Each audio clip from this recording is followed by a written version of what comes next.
María Alejandra, bienvenida a la Universidad Autónoma de Bucaramanga y muchas gracias por separar este tiempo para conversar con nosotros.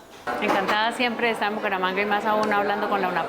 ¿A qué se dedica ahora luego de su paso por el popular programa de radio La Luciérnaga? Tengo un espacio en los noticieros de la mañana que se llama Conversaciones de País.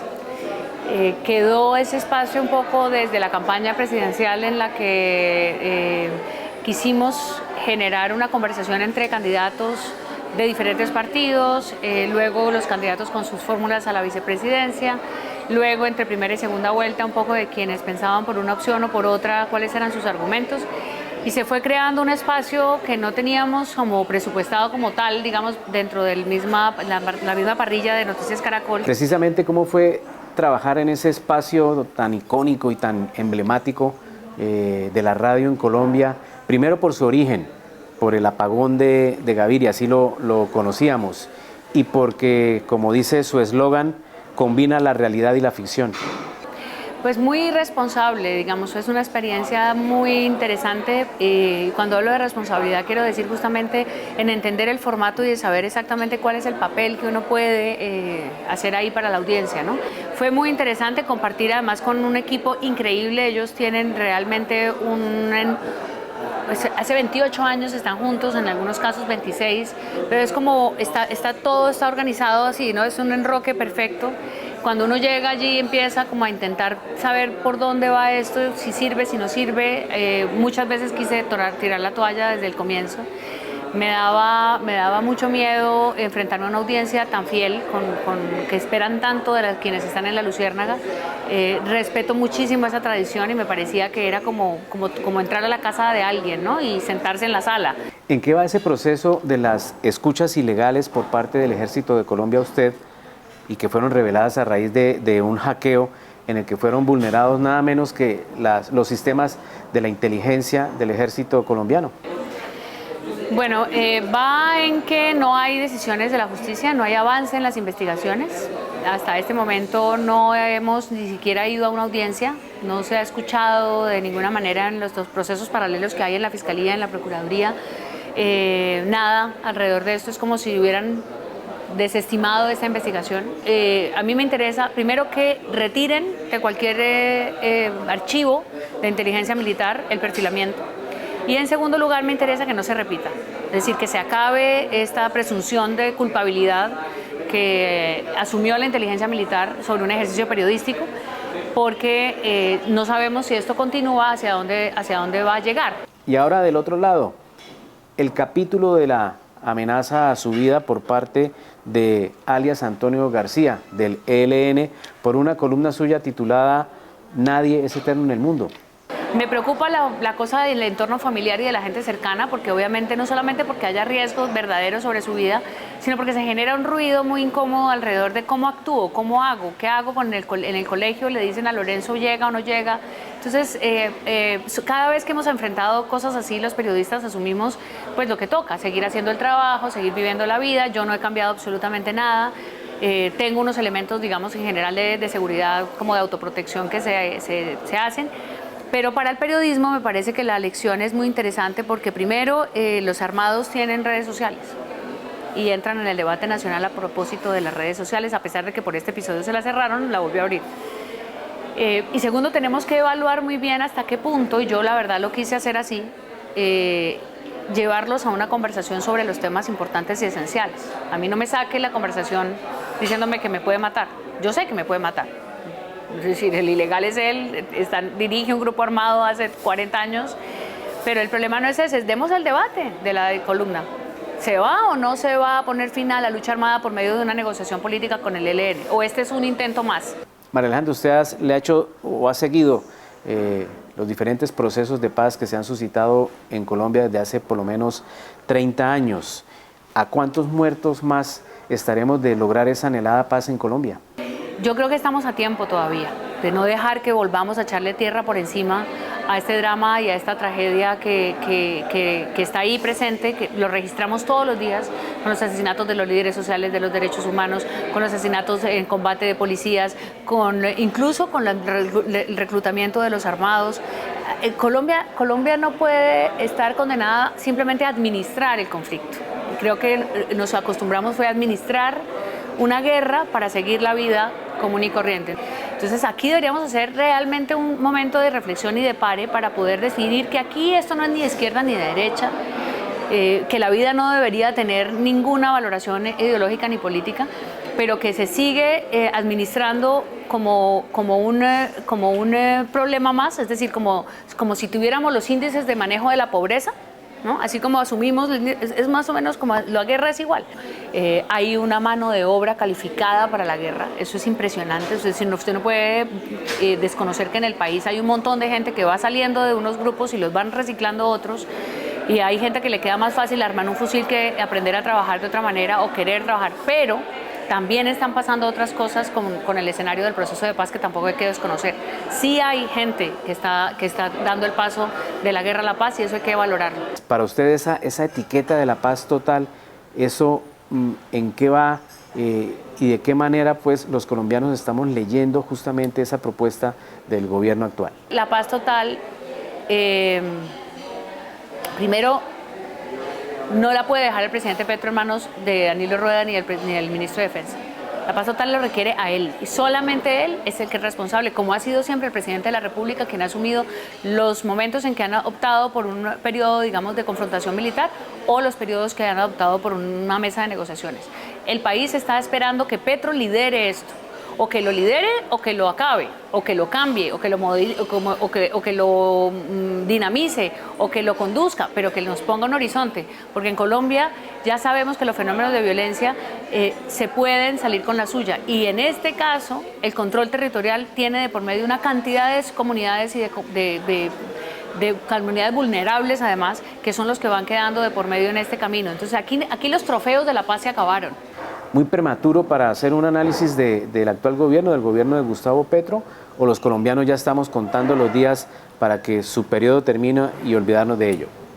Pues yo a veces pienso que los colombianos estamos todavía atónitos, un poco sorprendidos y en shock con lo que nos está pasando, pero yo creo que lo que nos está pasando nos va a servir. O sea, a mí me gusta que la sociedad tenga que mirarse al espejo. Y esta es una mirada al espejo. Gustavo Petro no nació en otro país, no aterrizó de una nave espacial. Gustavo Petro es producto de un proceso político colombiano. Y dentro de la línea de la historia de Colombia, Gustavo Petro va a tener un lugar, porque representa cosas, significa cosas. ¿Qué cosas? Las que cada quien quiera atribuirle en su representación, pero sin duda hay un hito que se está creando ahí. Ahora, que no tenemos el traductor, ¿no?, para poder interpretar su lenguaje y para poder interpretar sus intenciones, si estamos ante la intención de que va a ser capaz de hacer eso o va a ser capaz de hacer lo otro, se le están atribuyendo de todas maneras unas capacidades de liderazgo y de capacidad de acabar con el país o de salvar al país. Y ese liderazgo, pues, digamos, entendido como la responsabilidad que tiene sobre los demás. Esto no es que Petro nos tenga a nosotros que dar las respuestas, yo creo que es al revés. Somos nosotros los colombianos y la sociedad y los sectores empresariales los que tienen que decirle, mire, señor presidente, la cosa es por aquí, y vamos a invertir y vamos a trabajar y hay que hacer esto y hay que hacer esto, porque si no le vamos a perder, digamos, el momento, vamos a perder la oportunidad de este momento, y yo creo que la hay. En octubre ya vienen las elecciones regionales. Eso será considerado, como dicen ya algunos analistas políticos, un referendo, un plebiscito, una revocatoria, una prueba de fuego primero a la coalición del Pacto Histórico, la Colombia Humana, y en segundo lugar al gobierno de Gustavo Petro. No. Las elecciones regionales, por ejemplo, las perdió Uribe en sus 8 años de gobierno, y no le quitó ni legitimidad a su gobierno ni margen de maniobra. Lo obligó seguramente en su momento a tener en cuenta, obviamente desde el tema democrático, otras expresiones políticas que se daban en las regiones. Yo creo que estamos tratando de confirmar un sesgo alrededor de lo que queremos que pase. Y es, si Gustavo Petro pierde las alcaldías del país, entonces su gobierno se viene abajo. El gobierno no se va a ir abajo porque el periodo es hasta de 4 años. Entonces ahí no va a pasar nada. No hasta de 4 años, de 4 años. Yo creo que son interesantes, me parece buenísimo que estemos pensando que las elecciones locales son definitivas, para ver si le damos importancia a lo local, a ver si los organismos de control hacen su trabajo para que las elecciones locales sean transparentes, más transparentes, Es decir, es importante cada vez que se dimensiona cómo la elección de concejales o de diputados puede pasar desapercibida para la cosa nacional. Ahora se le está dando importancia para medir si Gustavo Petro pierde o no. Pues digamos, a mí me parece bienvenido el debate, pero no creo que vaya el gobierno de Petro a quedar tambaleando porque no tenga mayorías en el país. Y en medio de todo eso, ¿en dónde quedó el centro? Buscando lugar, buscando respuestas al gran interrogante de por qué, si la gente manifiesta que está en el centro político, qué es lo que quiere, no, su discurso y su propuesta no logró interpretar a esos ciudadanos. El centro estaba perdido buscando respuestas. Ojalá que cuando lleguen las nuevas elecciones ya las tenga para hacer una campaña más asertiva y realmente enfocada a darle una solución al país. Los países de América Latina tienen unas tareas pendientes, ineludibles, que son de verdad lo que deberían atender. Que cuando abran la llave les haga agua, que tengan comida en el plato, que los muchachos vayan a la universidad, que nos tenemos que ocupar con que a los jóvenes no se los lleven para los grupos armados porque los reclutan y los matan. Eso es un país atrasado. Colombia es un país atrasado y tenemos que aprovechar cada elección para poder salir un poquito menos de ese atraso. La violencia es atraso. Ahora una pregunta sobre el oficio del periodismo. ¿Qué tanto ha cambiado este oficio a raíz de ese frenesí de las redes sociales, del TikTok, del Twitter? Ahora hay que hacer informes de 30 segundos porque entonces nadie quiere leer, nadie quiere... ¿Eso cómo nos ha afectado en el ejercicio de este oficio? Pues uno puede tomar dos caminos. Uno, sentir que esto se va a acabar y que definitivamente estamos en extinción y que somos unos dinosaurios que nos dedicamos ya en algún momento a uno de esos oficios perdidos, ¿no? Como los carteros. Los carteros se acabaron porque llegó el correo electrónico. O salvaguardarnos donde nos toca, y es en el oficio. Yo creo que el que se toma el periodismo en serio, el que hace el periodismo como toca, va a sobrevivir. El que está en el periodismo por distraerse, por entretenimiento y porque cree que poner un trino, o poner una foto, o criticar a alguien, eso es periodismo, pues será un influencer, será un tuitero, será un, no sé cómo se dice, un instagramer, un tiktokero, no sé, pero no va a ser un periodista. Yo creo que los periodistas estamos cayendo en la mala práctica de asumir que lo que se dice en las redes sociales son fuentes. Lo que se dice en las redes sociales son participaciones de ciudadanos, en el caso de los funcionarios, declaraciones públicas de funcionarios, pero no es la información que nosotros tenemos que trabajar. Nosotros debemos ser profesionales de la información. Por último, María Alejandra, ¿tiene temor, le atemoriza que tengamos de pronto una María Alejandra Villamizar creada por la inteligencia artificial? No, a veces me parecería fantástico. Usted se imagina tener un holograma que sea capaz medio de hablar como uno, de interpretar, y uno dice, bueno, ya vengo que me dio miedo. Ahí se las dejo, que trabaje y yo me voy a escribir. Me parece muy retador, pero me encanta lo que está pasando porque yo creo que a pesar de que es una amenaza permanente en todo, o sea, el cambio climático nos está amenazando, la tecnología nos está avasallando, las redes sociales nos están volviendo, digamos, parte de una masa que no sabemos leer. O sea, yo creo que los desafíos de este inicio del siglo XXI son súper interesantes porque son casi que definitivos, ¿no? O nos adaptamos a convivir con la inteligencia artificial y sabemos que detrás de eso hay seres humanos que la programan, que buscan intenciones, es decir, ellos no funcionan solos, las máquinas no van a funcionar solas. Las experiencias humanas, la subjetividad, ¿no? Este tono de voz que uno utiliza para hacer énfasis en cosas, la inteligencia artificial casi que lo hace, pero yo espero que no. Lo que sí me parecería buenísimo es que sea eternamente joven.